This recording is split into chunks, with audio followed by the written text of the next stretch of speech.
Story sentence. My name is Alina Marsh, and I am 35 years old. The night I turned 18, my mother stood in the hallway of our house on Willowbrook Drive in Newton and said, "You're an adult now. Go be one. Your grandfather needs proper care, and we can't have your instability in this house anymore." They changed the locks before I even reached the end of the street. 15 years later, those same two people sat in the front row at his will reading, already calculating contractor bids for the brownstone and quietly measuring kitchen tiles on Zillow from their phones. They thought he was just a tired old man who hadn't noticed what they were doing behind his back. What they didn't know was that my grandfather, Arthur, had spent 15 years keeping every single receipt, every bank statement, every audio file, every photograph, building something they never saw coming.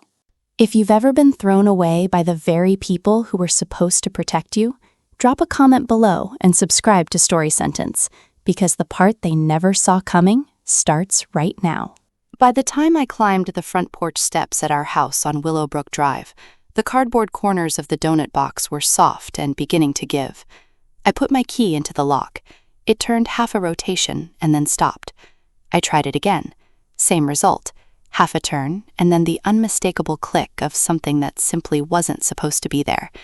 I leaned closer to the door and noticed it immediately. A fresh scratch on the brass plate around the keyhole, the kind that comes from a screwdriver pressed hard under pressure, and a faint, clean smell of new adhesive. The lock had been changed that very day, probably that afternoon, while I was still standing behind the library desk checking in returned books. I knocked. The living room light came on. Then it went off. I knocked again, harder this time. The door opened just wide enough for my mother Vivian's face to appear. She was wearing her cream silk robe, the one she reserved exclusively for real estate clients and important company. Behind her, the foyer light was on, and behind that, my father Gerald's voice was carrying on a phone call he had absolutely no intention of ending. I said, "Mom, it's me. The lock isn't working right." She looked at me without any expression at all and said, "The lock isn't broken, Elena." She held out a thick white envelope through the narrow gap, the kind she used for Christmas cards to her Beacon Crest residential clients. Inside, I would discover later, was $400 in crisp $20 bills and a torn piece of notepaper with the address of the YMCA in Quincy written in her neat handwriting. "You're an adult now," she said. "Go be one. Your grandfather needs proper care, and we simply cannot have your instability in this house anymore." I looked over her shoulder. My father Gerald was in the attached garage. I could see him clearly through the glass panel of the side door, bent deliberately over the hood of the new Audi he had purchased in August, wiping at something that absolutely did not need wiping. He did not look up. He did not look up once during the entire time my mother stood in that doorway. My suitcase, brown soft shell, corners scuffed from years of use, one wheel held on by a strip of clear packing tape, was already sitting on the porch beneath the wooden bench. I had not packed it. She had packed it for me, sometime earlier that day while I was at work. She closed the door. The deadbolt slid home. The porch light went off exactly 4 seconds later. I stood there in the rain just long enough to fully understand that the door wasn't forgetting to open. It had been deliberately programmed never to open for me again. I walked 6 blocks before I even remembered I was still holding the donut box. I set it on a low brick wall outside a stranger's hedge. 2 of the donuts had already rolled out and were sitting in the storm drain. I left them there and dragged my suitcase 22 minutes through the steady rain to the Riverside T station, where I got on the Green Line toward Boston. From Park Street, I changed to the Red Line, heading south. I reached the YMCA on Broad Street in Quincy at 11:52 at night. The man at the front desk handed me a small key on a green plastic tag without making eye contact. Room 19, bunk bed, one electrical outlet that only worked if you removed the light bulb from the bedside lamp first. I sat on the lower bunk in my wet jacket and coat and did not cry. I had not cried since I was 9 years old. Crying was something my mother had long ago figured out how to weaponize and use against me. I took out my phone to power it down for the night. It vibrated once in my hand. A text from a phone number I had never seen before. It said simply, "Don't stay at the Y any longer than you absolutely have to. Call me Monday." I stared at it for a long time. By Monday, my mother had already written the story. She had a remarkable gift for writing stories. She was a senior real estate agent at Beacon Crest Residential in Newton, 8 years in and very, very good at staging. She understood instinctively that what you put in a room matters far less than what you tell people they are looking at. The story she staged for the neighborhood, for the family, for anyone who would listen was this. Their daughter had become deeply unstable. The pressures of senior year had broken something inside her. She was acting out in dangerous ways.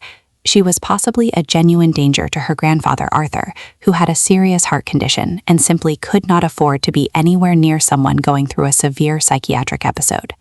They had been forced, she would say with her hand pressed to her chest and her voice cracking just slightly, to ask me to leave for everyone's safety. They were heartbroken. They were praying for me. They had already reached out to a counselor in Wellesley. Not one single word of it was true, but she delivered it with exactly the kind of quiet restraint that real grief uses, and so people leaned forward to hear it. Within 72 hours, 3 relatives had called me. My Aunt Theodora, my father's younger sister up in Worcester, said, "Sweetie, your mom is just so worried about you. She only needs you to get some help. Please, please don't fight her on this." My Aunt Patricia, my mother's older sister in Burlington, said, "Elena, I'm here whenever you're ready to talk, but you have to be honest with yourself first." My cousin Grant, 26 years old, and the kind of man who used the word boundaries the way other people use a hammer, said, "I love you, but you absolutely cannot put this on your parents right now. Grandpa Arthur needs them." I listened to every single one of those calls on a phone I had to charge by removing a light bulb from a lamp socket. I did not argue with any of them. I did not explain. 18 years under my mother's roof had taught me one very important lesson, that explaining yourself is the language of the person who already knows they will not be believed. On the 16th of October that year, my mother posted a photograph on Facebook, a picture of my grandfather Arthur sitting in the back garden of the brownstone in Brookline on a weathered iron bench. The caption was 3 words, "Family first, always." 42 likes, 7 warm comments, most of them about strength and prayer and the sandwich generation. One comment stood out from the rest. Dorothy Prescott wrote simply, "Take care of him properly, Vivian." That was all. My mother liked the comment without reading it a second time. She did not know Dorothy. What she had no way of knowing was that Dorothy Prescott had been my grandfather Arthur's personal bookkeeper since 1991, and that Dorothy had read that post on her phone in her kitchen in Newton Highlands, and that within the hour she had sat down at her desk and written my grandfather a careful letter on plain white paper, sealed it, and mailed it directly to his private post office box. The letter said, "Arthur, I saw what your daughter-in-law posted online this week. Something about it feels deeply wrong to me. I keep my ledgers current and ready if you ever need them." He kept that letter. I would not see it for 15 years. In the meantime, my father Gerald did the other thing that calculating, patient people do remarkably well. He waited. He waited 7 full years, until I was 25, and finally beginning to build something stable. And then he took early retirement at 57 from Brookline Wealth Group, publicly citing his deep sense of obligation to care for his aging father. The LinkedIn announcement got 218 likes. My grandfather, Arthur, was not in his professional network. The official reason was that my father had not connected with him there. The real reason was that my grandfather did not have LinkedIn and had never wanted it. The week after his very public retirement, a recurring automatic transfer of $1,250 began moving every 2 weeks from my grandfather Arthur's personal checking account directly into my father's. The transfer was labeled household reimbursement. It continued without interruption for 95 consecutive cycles across the remainder of my grandfather's life, accumulating to $118,750. My grandfather never said a word about it. He simply kept every single bank statement, every last one, in a neat manila folder in the bottom drawer of his study desk. On the Monday morning after the night they locked me out, I called the number that had texted me on Friday. It rang exactly twice. A voice I had not heard in 2 months answered, low, unhurried, and very slightly amused. It was the voice of a man who had spent his entire professional life editing other people's writing, and had learned that the very best thing you can do for a sentence, and for a person, is simply wait. "Elena?" It was my grandfather Arthur. Saturday, 10 in the morning, Charlie's Corner Diner on Massachusetts Avenue in Cambridge. The corner booth in the back. Don't tell anyone you're coming. Don't tell your mother. Don't tell your aunts. Don't tell that cousin of yours who uses the word boundaries like a weapon. He hung up before I could say a single thing. I went. I had absolutely nowhere else to be at 10 o'clock on a Saturday morning. When I walked through the door of Charlie's Corner Diner, the woman behind the counter looked up immediately and said, before I had spoken a word, "Corner booth, honey. He's already waiting." Her name tag read Frances. She was perhaps 60 then, silver hair piled high, lipstick the deep color of an old copper penny. She slid a white china mug of coffee toward me across the counter with the economy of motion that comes from doing the exact same thing since 1989. My grandfather was in the corner booth, his back to the wall, positioned so he could see the front door. He was wearing a flannel shirt and the soft gray cardigan my grandmother Margaret had knitted for him by hand in 1998. He did not stand up. He did not open his arms. He pushed the second cup of coffee across the table toward me with 2 fingers. "Drink it before it cools," he said. "Coffee in this place doesn't reheat well." He did not ask if I was okay. He did not apologize for my mother or for his son, Gerald, who was his only child and a source of quiet disappointment he had long since stopped trying to explain to himself. Instead, he looked at me steadily across the table and said, "I did not come here to apologize for them. I came because I refuse to believe that a locked door is the end of anything." I drank the coffee. It was the best coffee I had ever had, not because of the beans or the brewing, but because it was the first cup of coffee in my entire life that someone had ordered for me before I had even arrived to ask for it. He laid out 3 rules. The first was that I would tell absolutely no one we were meeting. Not friends, not cousins, not therapists, not any future boyfriend. If my mother found out, she would close this door too, and there would be nothing left.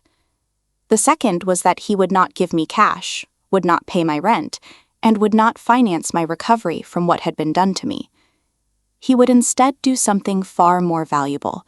He would show me how to build the kind of life that did not require anyone's permission to exist. "I am not your savior, Elena," he said. "I am an editor. I help people write better drafts of themselves." The third rule was that I would not confront my parents. Not yet, not for years, no matter how much I wanted to. "You're going to think the longer you wait, the more you're losing," he said. "You're not. You're saving up. There is a real difference between those 2 things."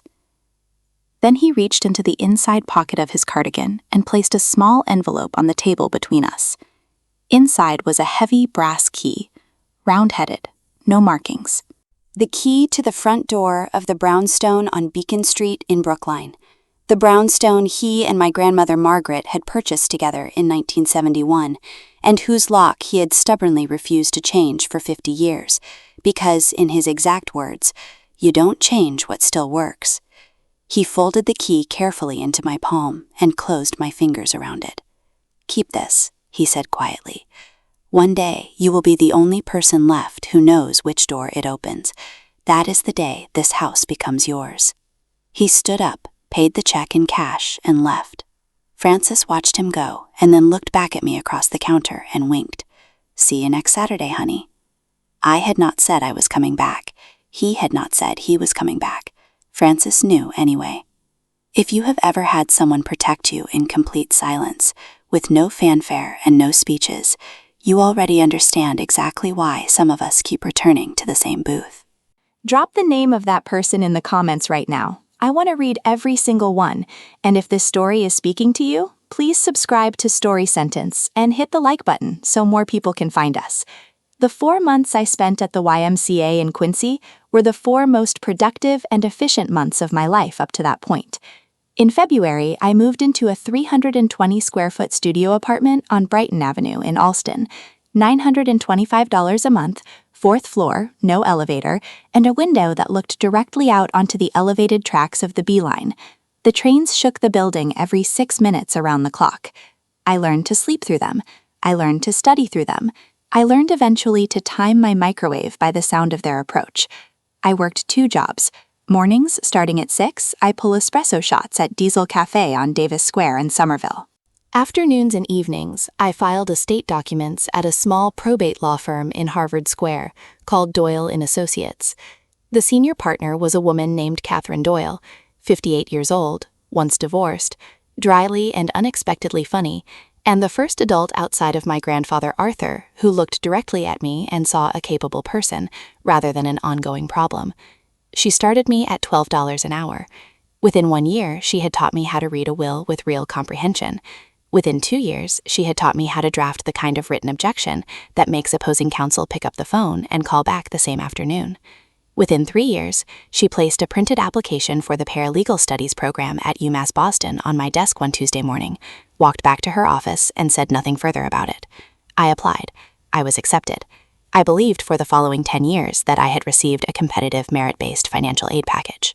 I would learn much later that anonymous wire transfers from a Brookline bank account had arrived at the UMass Boston bursar's office at the start of every semester I was enrolled.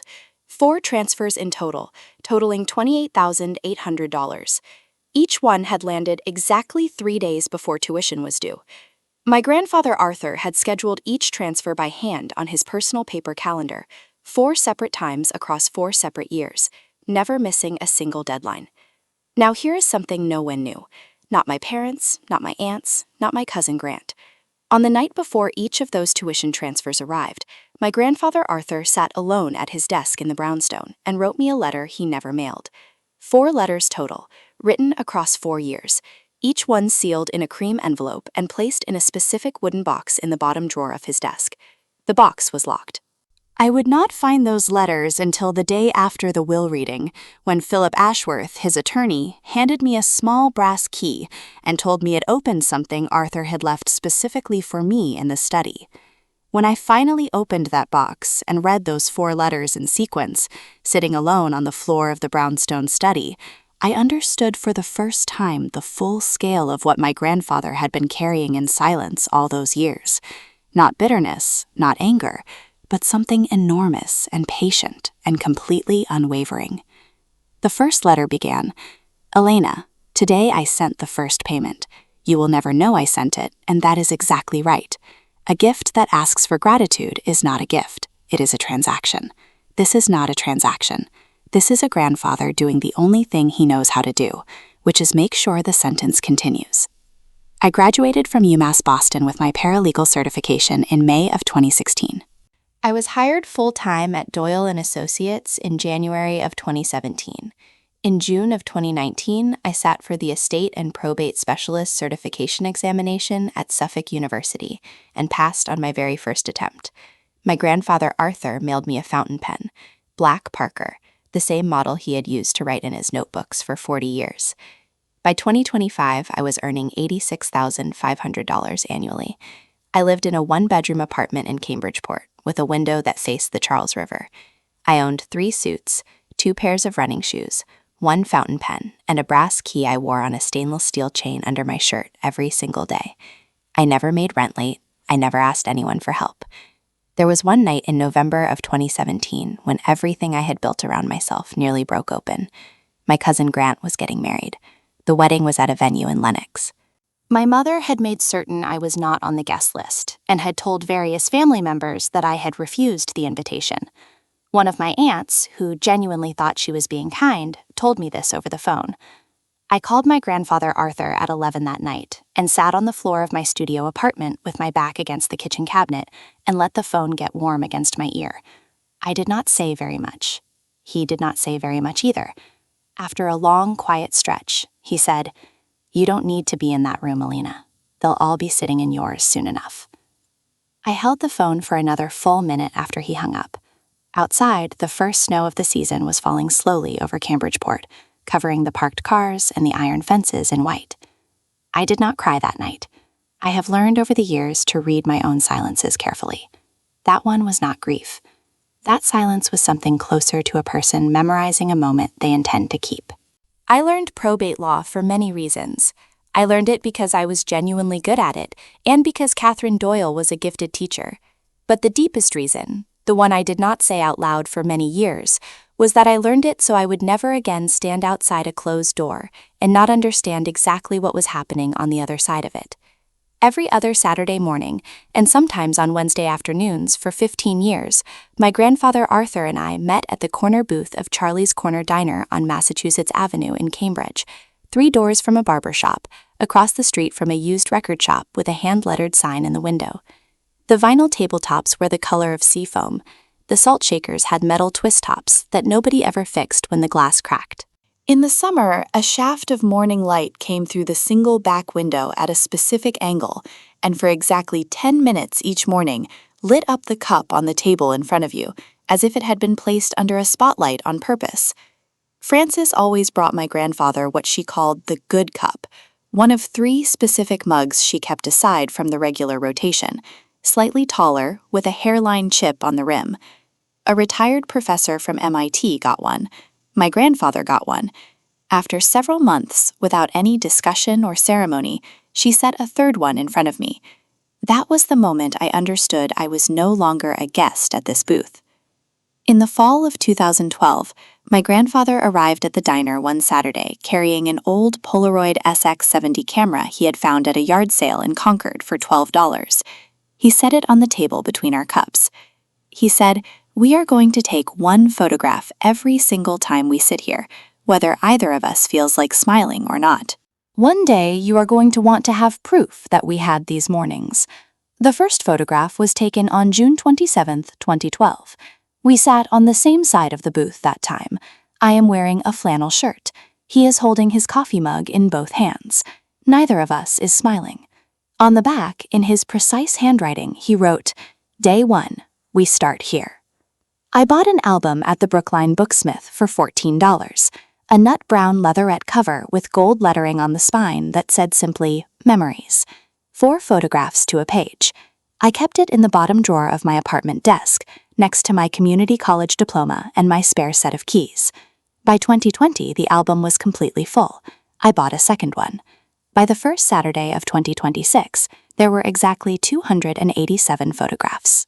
What I did not know, what he never told me, was that as early as 2013, my grandfather had purchased a second Polaroid SX70 at an estate sale in Dedham and had been taking a second photograph of every single one of mine.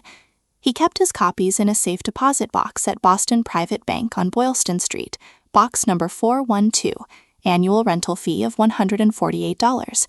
He had rented it on April 3, 2013, exactly 12 weeks after buying the second camera and learning how to load it. Frances knew about the second camera. She watched him slip it back into his cardigan pocket every single Saturday and never said one word about it. There was one year, the year my grandmother Margaret first became ill, when my grandfather forgot to take the second photograph. Frances, who had been refilling coffee at the next table, stopped, walked over, and tapped our table twice with 2 fingers. He looked up, remembered, and quietly took the photograph. She did not look at me. She kept walking. There are kinds of love that do not make announcements. There are kinds of attention that never declare themselves. There are women who stand behind diner counters for decades and hold the truth gently in their teeth and still smile at you on the way to the kitchen window. My grandmother Margaret knew about our meetings, I believe. She had to have known. The first time she joined us at the diner, sometime in late 2013, she reached across the table and held my hand for 11 seconds. Not 9, not 13, 11.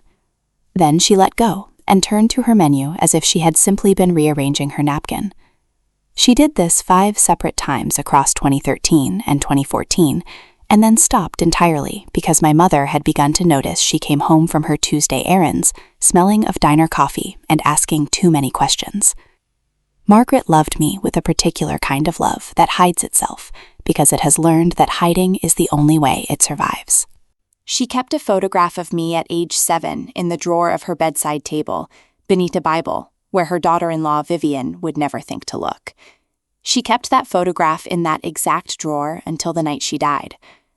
On her last evening, in March of 2022, she held my grandfather's hand in the dim of their bedroom and said 2 words to him: "Bring her back." He did not ask who. He did not need to ask. He nodded once, slowly. My mother, Vivian, who was standing in the hallway taking a photograph of the bedroom on her phone to send to her sister with the caption, "The saddest night of our lives," did not see the nod. She never saw anything she wasn't actively aiming her camera at. By 2018, my mother had developed a polished and fully refined version of the story she told about me. She told it at every Thanksgiving. She told it to her hairdresser. She told it to her sister, Patricia. She told it to a real estate client in Wellesley who had gently asked why the daughter was never in the holiday photographs. She had a specific physical routine when she told it, leaning slightly forward, placing her hand on the other person's wrist, dropping her voice almost to a whisper, as though sharing a painful confidence rather than performing a carefully rehearsed press release. Elena just wasn't well, she would say. We tried absolutely everything. She refused all the help we offered. We had to make an impossible choice between her and my father-in-law. We loved her too much to keep enabling her. The 2019 Christmas card from my parents went out to 96 family members and professional contacts. The photograph on the front showed the four of them, my mother, my father, my grandmother, my grandfather, in matching red cable knit sweaters in front of the decorated tree in the brownstone front parlor. The caption read, 3 generations, still strong. My grandfather, Arthur, kept a copy of that cart. He had written one word in the bottom right corner in his Parker pen, lies. In April of 2013, my grandfather drove his 1989 Volvo 240 wagon to the Best Buy in Watertown and purchased an Olympus digital voice recorder, paying $129.99 on his personal credit card. He brought it home in a plain brown bag, went into his study, opened the bottom right-hand drawer of his desk, slid the recorder beneath a stack of 1998 tax returns, and switched it to voice activation mode. The first recording was captured on February 9, 2013. A Saturday evening, during one of my parents' regular family dinners at the Brownstone. My grandmother, Margaret, was in the kitchen washing dishes. My father, Gerald, on his way out of the dining room, paused near the study door and said to my grandfather, "He won't notice. He hasn't noticed much of anything since Mom got sick." My grandmother was 40 feet away, scrubbing a roasting pan, and was not, at that point, sick at all. She would not become truly ill for another 7.5 years. My father was already rehearsing her decline like a stage cue. The recorder remained in that desk drawer for 13 years. My grandfather changed the storage card 3 times as the recordings accumulated, backing each card up to a USB drive stored in the same drawer, inside a manila folder labeled in his handwriting, GM VM documentation. By the end, there were 412 individual audio files, each named by month and year, neatly indexed by hand on a single sheet of paper kept with the drive. He died in his sleep on February 20th, 2026. He had lived long enough to finish the work. In April of 2025, my grandfather said something to me across the corner booth that I have since thought about every single day. I had asked him, halfway through a slice of pie, whether he was tired, not in a general way, but in a specific and particular way that I thought we both understood. He looked at the table for a moment and then said, "Elena, I have one more spring, one more winter, and most of a summer between them.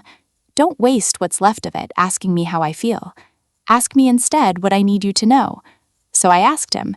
He told me to remember exactly 3 things: the diner, the lock on the brownstone, and the desk in his study. The diner, he said, is where I taught you how to wait. The brownstone is where you came from, and the desk is where everything you will need is kept. Then he ate the rest of his pie. Francis brought him a coffee refill he had not asked for. The light came through the back window for its 10 minutes and made the cup in front of him glow. Now, here is the twist that my parents never anticipated, never planned for, and never recovered from. In September of 2024, 3 weeks before a mild stroke found him working quietly in the back garden among his roses, my grandfather Arthur called Dorothy Prescott, his former bookkeeper, and asked her to come out of semi-retirement. He gave her one specific assignment: conduct a complete and thorough forensic audit of every withdrawal from his personal accounts dating back to 2011. Dorothy was 70 years old by then. She drove a 2006 Subaru Forester, ran a one-woman accountant at Wilmette Street, and had never in her professional life made an arithmetic error that mattered. She finished the audit on December 18, 2025. 38 pages, spiral-bound, tabbed, and indexed. She sent it to my grandfather's P.O. box in Coolidge Corner via FedEx. Because he could no longer drive after the stroke, Francis from the diner had been collecting his mail every Wednesday afternoon for 14 months, handing him each piece sealed and unopened. She handed him the FedEx envelope on December 24, 2025, Christmas Eve. He read the complete audit that night, alone, by the fire in the front parlor, while my parents attended a holiday party in Wellesley. Page 1, line 1. Total unauthorized withdrawals 2011 through 2025, $186,300. Itemized detail, pages 2 through 38. On page 38, Dorothy had added a handwritten postscript in blue ink. Arthur, My parents returned from the party that evening and did not notice that the manila envelope on the corner of the desk was 1/4 of an inch thicker than it had been the morning before. What my parents also did not know, and what would become the second and far more unexpected blow on the day of the will reading, was what had happened on January 8, 2026. On that morning, my grandfather Arthur and a woman named Carolyn Whitfield were married at the Brookline Town Hall on Washington Street. The ceremony lasted 4 minutes. The witnesses were Frances from the diner, who took a cab from Cambridge because she did not own a car, and Philip Ashworth. Carolyn wore a soft mocha-colored sweater and a gray silk scarf. My grandfather wore the same blue Oxford shirt he had worn to my grandmother Margaret's funeral. Before they signed the marriage certificate, Carolyn said one quiet sentence to him: "I am not marrying your house. I am marrying the mornings you have left." She refused to move into the brownstone. She kept her own condominium 3 blocks away on Coolidge Street, in a building she had lived in since 2019. She said it was important that she return home alone each night, the way she had been doing for 7 years since losing her first husband. He did not argue. Carolyn Whitfield had lost her husband, Thomas, to ALS in 2018, after a 2-year illness. Thomas had taught music at Brookline High School for 31 years. Carolyn herself had taught English at the same school for 31 years. She had retired 3 years before she and my grandfather met, on a Thursday evening in April of 2022, at a grief support group meeting in the basement hall of First Unitarian Church on Harvard Street. She had sat down next to him in the second row, passed him a styrofoam cup of weak coffee, and said very quietly, "My husband took 2 years to die. Yours took 6 months. Neither of those is long enough." He thanked her. He went home. He came back the following Thursday. He never told her about my parents. He never told her about the recordings. He never mentioned me by name. He told her instead about my grandmother's roast chicken, about a spring he had spent repairing the fence in the back garden, and about a granddaughter he was deeply proud of and hoped she would meet one day. Carolyn did not press for details. She had learned by 65 that some men open their lives the way they prune trees, patiently from the bottom up, and never all at once. 2 days after their quiet wedding, on January 10, 2026, my grandfather and Carolyn walked together into Boston Private Bank on Boylston Street and added her as joint authorized signer on Safe Deposit Box 412. She did not ask what the box contained. She signed the access card, returned her identification to the teller, and went home and made soup. My parents did not know about the marriage. They would not know until the afternoon of the will reading. On February 2, 2026, 18 days before he died, my grandfather sat at his desk with a single sheet of fine stationery in front of him. He picked up the Parker pen. He wrote one sentence, in handwriting that was visibly slower and more careful than it had been even a year before. "I heard everything. I loved her more." He signed it, Arthur, folded the sheet twice, and placed it in a manila envelope, along with Dorothy Prescott's 38-page audit, and a flash drive containing all 412 audio files. He sealed the envelope with a red wax stamp bearing the initials AM. He delivered it to Philip Ashworth 2 days later. Carolyn came into the study after he had pressed the wax seal down. She looked at the sealed envelope on the desk. She did not ask. He looked up at her and said, "You don't need to know what's in this today. You'll know on the day they lose it." She nodded and went to put on the kettle. My grandfather Arthur died in his sleep at 5:30 in the morning on February 26, 2026. It had snowed overnight, a late-season storm that left 2 inches on Beacon Street and made Brookline look briefly like the cover of a winter calendar. Carolyn found him at 6:15 when she arrived for their regular morning coffee. She said later that she had known from the moment she opened the bedroom door. The light in the room was different. She called 911. She called Philip Ashworth. She did not call my parents. Ashworth called my parents at 6:53. They were asleep in the guest room on the second floor of the brownstone they had moved into in November. Ashworth called me at 6:52, 1 minute before he called them. I drove from Cambridgeport to Brookline in 23 minutes. I parked on Magnolia Street. I walked the last block in the snow, alone. I climbed the front steps of the brownstone at 318 Beacon Street. I reached into the inside pocket of my coat and took out the brass key, the same heavy brass key my grandfather had folded into my palm across Booth 4 in November of 2011, the key I had worn on a stainless steel chain beneath my shirt every single day for 15 years. I slid it into the lock he had refused to change since 1971. It turned. The bolt slid back. The door opened. For the first time in 15 years, a key of mine worked at a door in my own family's house. My mother, Vivian, was standing in the hallway in a robe, holding a coffee mug. She had heard footsteps on the porch. She stepped forward and opened the door from the inside, and then stopped completely when she saw my face. "What are you doing here?" Before I could answer, Carolyn Whitfield came quietly down the hall from the direction of the bedroom, wearing the same mocha sweater she had been married in 3 weeks before, her hair tied back, her eyes completely steady. "He passed at 5:30, she said. "She is family. Please step aside." My mother stepped aside. I walked past her and into the bedroom my grandfather had slept in for 55 years. He was lying on the bed in his pajamas, hands folded on his chest, the window open an inch, the room smelling faintly of the coffee he had made for himself at 5 o'clock. I found the half-full cup in the kitchen later. I stood by the bed. I did not cry. I had been preparing for this moment for 15 years, and I had not understood until that exact moment that the way you prepare for grief is by deciding, long in advance, exactly what kind of person you intend to be when it finally arrives.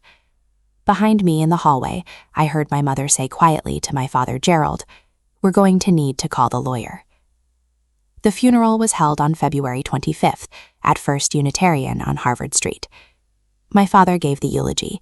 He spoke for 7 minutes. He called my grandfather his best friend on 3 separate occasions. He used the words integrity, family, legacy, and love in a single sentence and delivered it without flinching. The contrast with audiophile 389 from the Olympus recorder would later be described by Philip Ashworth in the closed conference room as physically uncomfortable to hear played in sequence. Carolyn sat in the 3rd row alone. She wore black. None of my parents' guests sat with her. None of them knew who she was. My mother had told the reception coordinator she was probably just some old family friend, very sweet, very loyal, didn't feel she needed to be listed in the program. On his way down from the lectern after the eulogy, my father, Gerald, stopped at the 3rd row and bent close to Carolyn. He spoke just beneath the volume of the recessional music. "You should leave before the reception. We'd appreciate it." She nodded once. She left through the side door. She went home and made herself a cup of tea.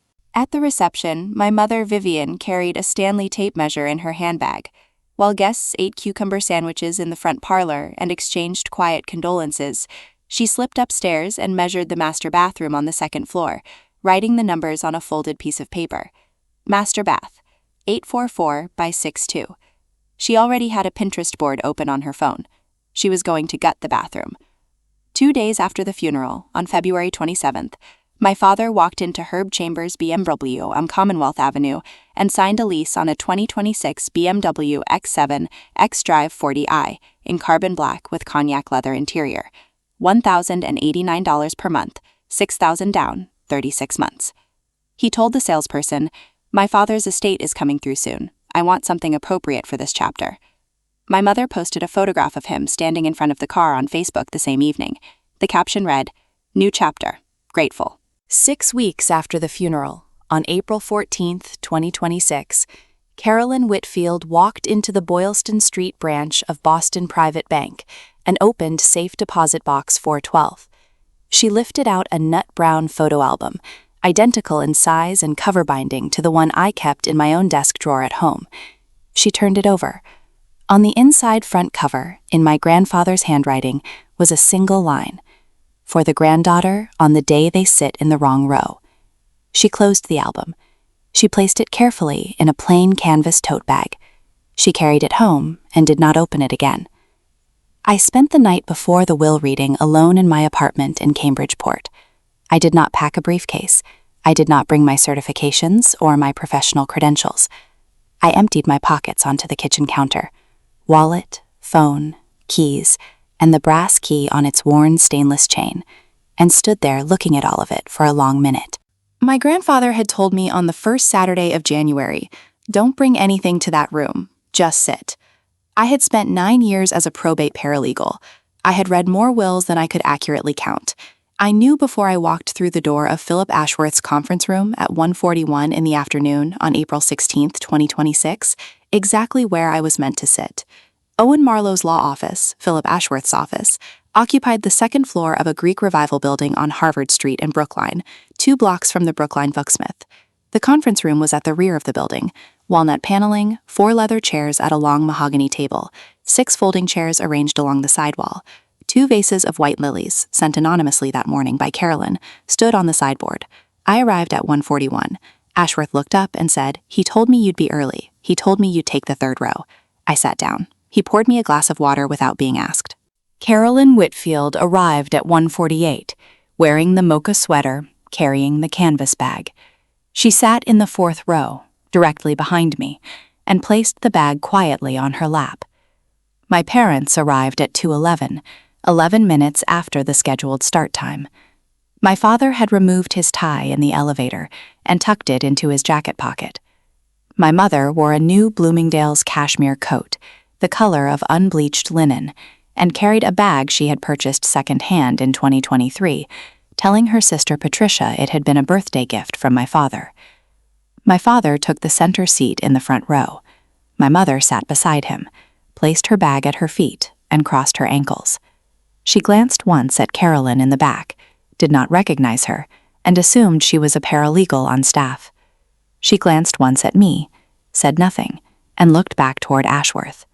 Ashworth opened the leather folder in front of him and began. He read the standard bequests for 8 minutes. A pair of gold cufflinks to a great-nephew in Albany, a strand of pearls to a cousin in Hartford, $25,000 to First Unitarian Brookline for the maintenance of the bell tower, $50,000 to the New England Aquarium, where my grandfather had volunteered for 7 years, $8,000 to Francis of Charlie's Corner Diner for years of quiet and consistent kindness, and $12,000 to Dorothy Prescott, with my enduring gratitude for her steadiness. My father had not reacted yet. He was still waiting for the line he had planned his entire early retirement around. Ashworth turned a page. To my granddaughter, Elena Marie Marsh, I bequeathed the brownstone property at 318 Beacon Street in Brookline, my full brokerage account, the commercial property at 422 Massachusetts Avenue in Cambridge, and 90... My father's head turned toward my mother. What did he just say? She did not answer. She was still listening. She had heard it perfectly clearly. She was waiting for the footnote that would change it. Ashworth turned another page. To my wife, Carolyn Ann Whitfield Marsh, I grant a life estate in the brownstone property at 318 Beacon Street. She may reside there for the remainder of her natural life. Upon her passing, the property reverts entirely and without encumbrance to my granddaughter, Elena. My father said, "Wife." It came out as a single flat word with no air behind it at all. Ashworth slid a certified copy of the marriage certificate across the mahogany table. It bore the official stamp of the Brookline Town Clerk's Office, dated January 8, 2026. My mother picked it up. Her hand was very steady. She read it twice, from beginning to end, set it down, and said very quietly, "That is not possible." Ashworth slid the manila envelope across the table next. Mr. Marsh left this with strict instructions that it be delivered to you at this specific point in the reading. My father pulled the envelope toward him. The red wax seal cracked under his thumb. Inside was the spiral-bound 38-page audit, a USB drive labeled 412 files, indexed by month, Olympus VN 720, Brookline residence, study, right bottom drawer, and a single sheet of folded fine stationery. My father opened the audit to page 1. He read the total figure. He turned to page 17 at random and read a single line item. $5,500, antique gilded mirror, invoiced November 2024 to estate account. Not present at 318 Beacon Street as of in-person inventory conducted by D. Prescott, December 12, 2025. He turned slowly toward my mother. She had not yet picked up the audit. She was looking at the USB drive. Ashworth unfolded the stationery. He read aloud, in the same measured tone he had used for every bequest. I heard everything. I loved her more. He looked up. That is the complete and entire text of the note. My mother set her water glass down. The base clicked once against the table. Her hand went completely still. My father stood up. The chair behind him slid back on the Persian rug. His face had gone the color of fresh drywall. That cannot be right. The room held that sentence. No one spoke. No one moved. Ashworth did not look up from the folder. Behind me, Carolyn Whitfield rose quietly from her chair. She walked in her unhurried way past my mother's chair, around the head of the table, and stopped at the place where I was sitting. She lifted the nut brown album from the canvas bag and set it gently on the table in front of me. She rested one hand on its cover for exactly 1 second. He kept a copy for himself, she said. This is the set he kept for you. She returned to her seat. I opened the album to the first page. The first photograph. June 27th, 2012. Corner booth. My grandfather in his gray cardigan. Me in a flannel shirt. Neither of us is smiling. On the back, in his handwriting, Day 1, we start here. My mother leaned forward slightly. She saw the photograph. She saw the date. She saw the handwriting on the back. Steady, neat, controlled. The handwriting of a man who had not been losing his mental acuity. The handwriting of a man who had been paying extremely close attention. She did not say anything. There was nothing left she could say. I closed the album. I looked at my parents for a long, quiet moment. Then I said the only words I had prepared. You sat in the wrong row. Ashworth closed the leather folder. This concludes the formal reading. Mrs. Whitfield Marsh and Miss Marsh will remain to complete the acceptance documents. Mr. and Mrs. Marsh, the envelope on the table contains the entirety of your bequest. I will add one note for the official record. Under Massachusetts estate law, you have 12 months from today to file a formal contest. I should mention that all materials contained in that envelope have been duplicated in full and are filed with this firm. Should you choose to litigate, those duplicates become part of the public court record. I would encourage you to weigh that carefully. My father did not respond. He sat back down slowly, in stages, as if he were not entirely sure his legs would hold. He put one hand on the manila envelope and stared at it. My mother put on her sunglasses, indoors, in April, in a conference room. She did not look at me as she stood. She did not look at Carolyn. She picked up her bag, walked to the door, and left. My father followed. The door closed behind them. The only sounds in the room after that, if anyone had been recording, would have been the soft click of the latch, the small breath Philip Ashworth took before he began organizing his papers, and Carolyn Whitfield asking me, in a very quiet voice, if I would like some water. A week after the will reading, on April 23rd, I walked into Charlie's Corner Diner for the first time in 2 months. I brought Carolyn Whitfield with me. It was her first time inside the diner.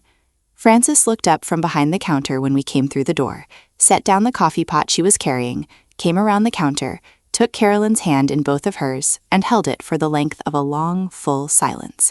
She did not say anything at all.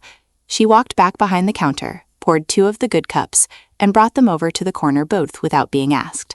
Carolyn slid into the bench across from me, the seat my grandfather Arthur had always taken, and turned the cup slowly in her hand, examining the small chip on the rim. He described this cup to me, she said, 137 times. I have sat here in my imagination far more often than he ever sat here in person. I smiled. It was the first time I had smiled in nearly 2 months. Francis brought us pie without asking. Cherry for Carolyn, apple for me. And on the way past, she rested her hand briefly on my shoulder. He would be so glad you came back, honey. On the way out, I asked Francis the question I had been carrying for 15 years. How had she known, that very first Saturday in November of 2011, to send me directly to the corner booth before I had said a single word? She wiped her hands on her apron and looked at me plainly. He came in on the Friday and told me he was bringing someone important the next morning. I watched the door. I knew it was you the moment you walked in. I asked her why. She said, "Because you didn't take your coat off. People who keep their coats on are still ready to leave. I knew you wouldn't sit down unless somebody had already earned it." I had not thought about the coat in 15 years. I stood at the register, remembering it, sitting in booth 4 that first morning, hands wrapped around a coffee mug, still wearing my jacket the entire time he talked, until, somewhere in the middle of it all, I had said yes to a second cup, and that had been the thing that changed. On April 28th, in a conference room at New England School of Law on Stewart Street in Boston, I signed the founding documents of the Arthur Marsh Memorial Fellowship, $250,000 in initial endowment, drawn from the brokerage my grandfather had left me, dedicated specifically to estate planning students from families of origin from which they had been estranged or separated. The Boston Globe ran a brief piece in the Metro section on May 1st. On May 2nd, my parents lost their rental on Willowbrook Drive in Newton. They had stopped paying rent in March. The landlord, a man my father had once worked alongside at Brookvine Wealth Group, gave them 60 days and not one day beyond it. They moved into a 2-bedroom rental condominium in Watertown on the 15th of May, 1,150 square feet, $3,250 a month. On May 12th, my father returned the BMW X7 to Herb Chambers, 4 months into the lease. The early termination fee was $11,200. My mother did not post about it. She had not posted anything on Instagram since the afternoon of the will reading. I never confronted my parents. I never had to. On a Sunday evening near the end of May, I stood on the front stoop of the brownstone at 318 Beacon Street in Brookline. The light in the front parlor window was on. Inside, Carolyn had set the kettle. I reached into the pocket of my coat and took out the brass key. I held it in my open palm. The metal was warm from being against my body. The chain it had hung on for 15 years was worn soft at the link where the key had always rested. I did not need to use it. Carolyn opened the front door from the inside before I could reach for the lock. "Come in," she said. "The tea is ready." I put the key back in my pocket and stepped into the hallway. The house smelled of bergamot and old wood, and the very faint, fading presence of the gray cardigan my grandmother Margaret had knitted by hand in 1998. Carolyn had folded it over the arm of the bench by the front door, because she said it still belonged in the entrance hall of the house it had been made for. I sat down at the kitchen table, the table my grandfather Arthur had eaten breakfast at every morning of his adult life, and Carolyn poured the tea and set his cup in front of me without a word. I have not, since that evening, walked into a house I cannot enter. I do not need to open any more doors. If this story reached something in you today, please subscribe to Story Sentence and leave a like. It genuinely helps more people find these stories when they need them most.